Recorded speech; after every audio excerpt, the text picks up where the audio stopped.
So explain to me why you are here in this studio.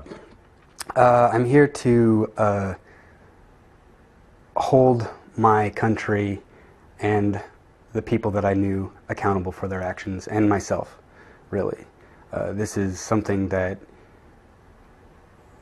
we can't keep secret any longer, simply for the fact that what our actions do actually creates a bigger problem. And so we need to find a way to rectify it rather than just continue killing people indiscriminately. And we are going to go through your career from beginning to end, but just one big point that comes out of your first answer. You felt, did you, during your time of service in the drones campaign, you felt a fundamental lack of accountability, did you? Very much so.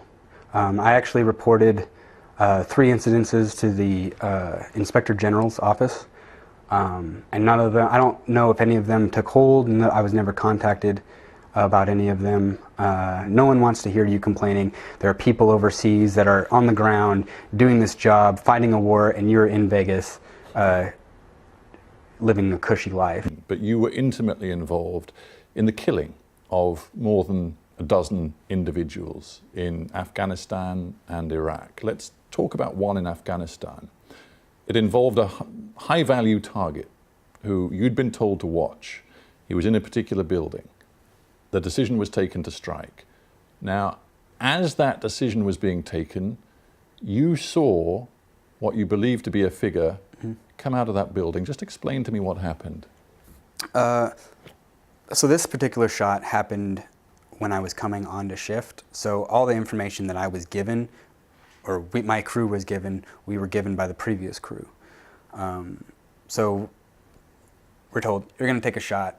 This is a building, 2 men are in it, that's it. So when we fired the shot, it was like an L-shaped building, and the person ran from off the screen around into the door, and like, it was a person. Like, I'm not going to say that it was a dog. I was told that it was a dog, but it was a person running from off the screen around and into the building. But could it have been the high-value target? No, it was too small to be a male, adult. What, you suggesting to me it was a child? Yes, I believe it was a child. So you see this on the big close-up on your screen. Do you at that moment have the capacity, the ability within the system to divert the missile which has already been launched? If there was more time, probably, but there was less than 6 seconds left on the clock. So what did you do? Maintain target. Like, I asked the pilot what that was, and he's like, it don't matter. Like, they didn't care. They didn't care at all. There was no sense of compassion or caring or understanding. It was, oh, that's a tragedy.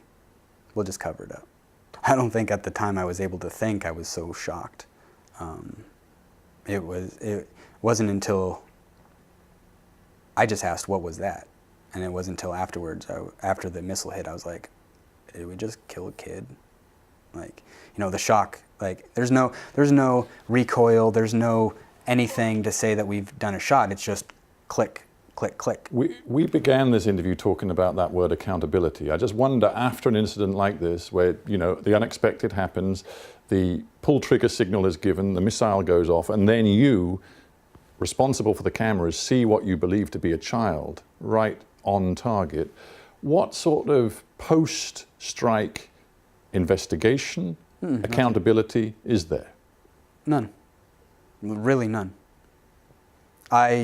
The only time that people got investigated was if they crashed an aircraft that I know of directly. Though there are incidences, you know, that have been reported where friendlies have been killed or civilians have been targeted.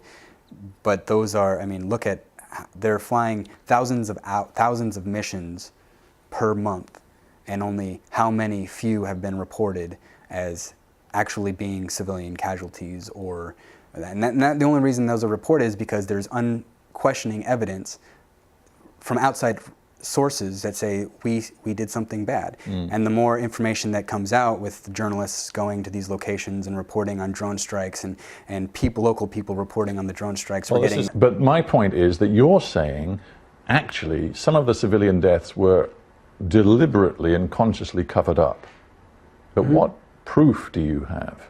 My experience, what I'd seen.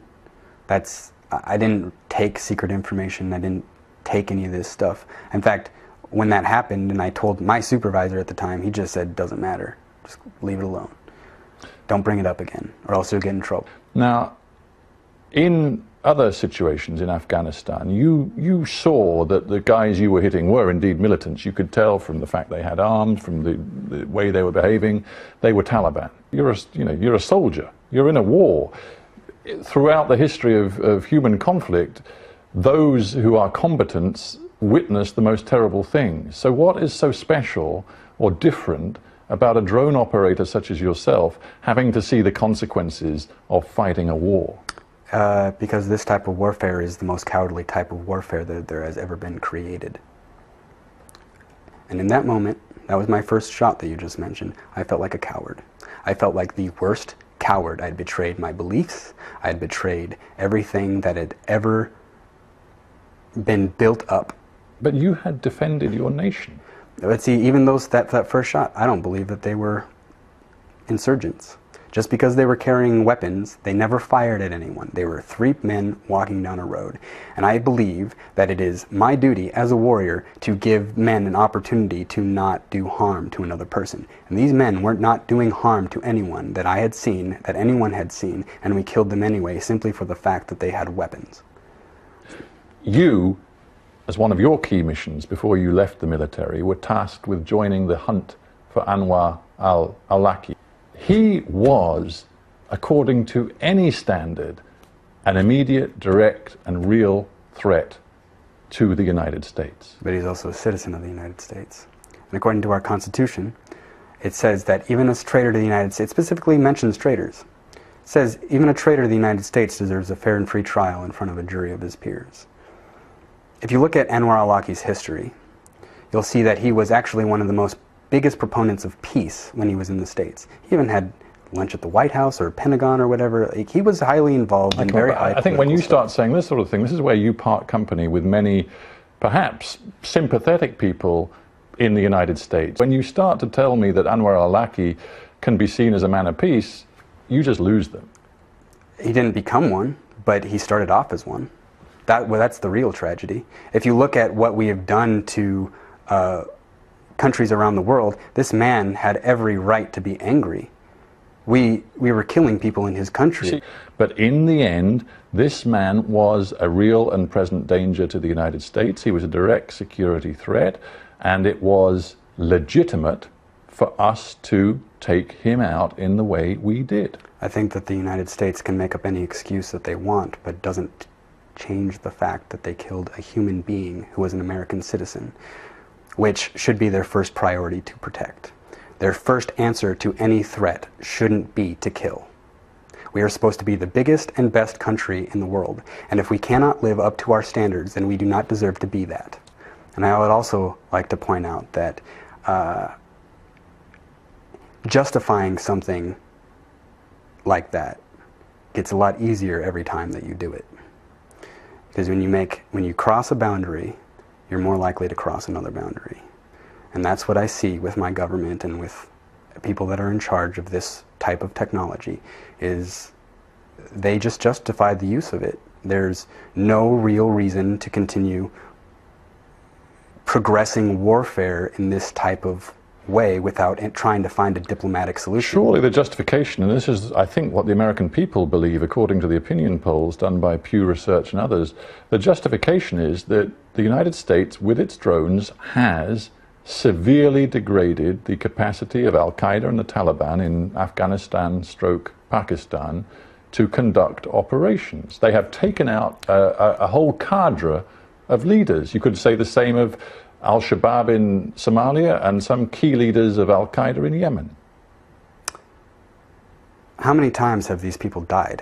I know there's at least one guy who has died at least 7 times, because they say that they get him in a strike and then they've realized that they killed the wrong person. Do you have any alternative proposal for how America can deal with these individuals who threaten, who believe they are at war with the United States? Find a diplomatic solution. be the bigger person and try to do peace talks, public peace talks. Try to do peace talks. Public peace talks, yeah. And you think that is a viable alternative that the American people would accept? I would hope so, because at what price have we been progressing this war? How many millions of people have we killed compared to the thousands of people that we have had killed? You are very angry, aren't you? I am very angry. Is it partly because you feel damaged? I mean, do you feel a very changed individual as a result of what you've been through over the last 7, 8 years? Yeah, of course. I lost my innocence. I lost the person that I wanted to be. I no longer dream. I no longer am able to see myself having a very comfortable or enjoyable future. I see my life as a struggle.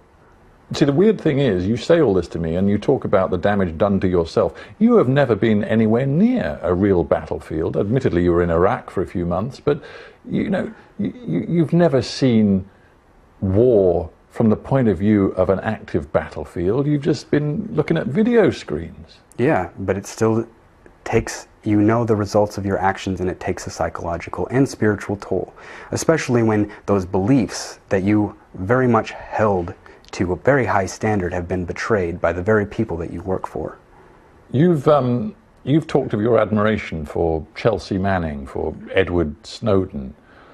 Many in the United States see both of those individuals as people who have betrayed their own country and betrayed America's national security interest.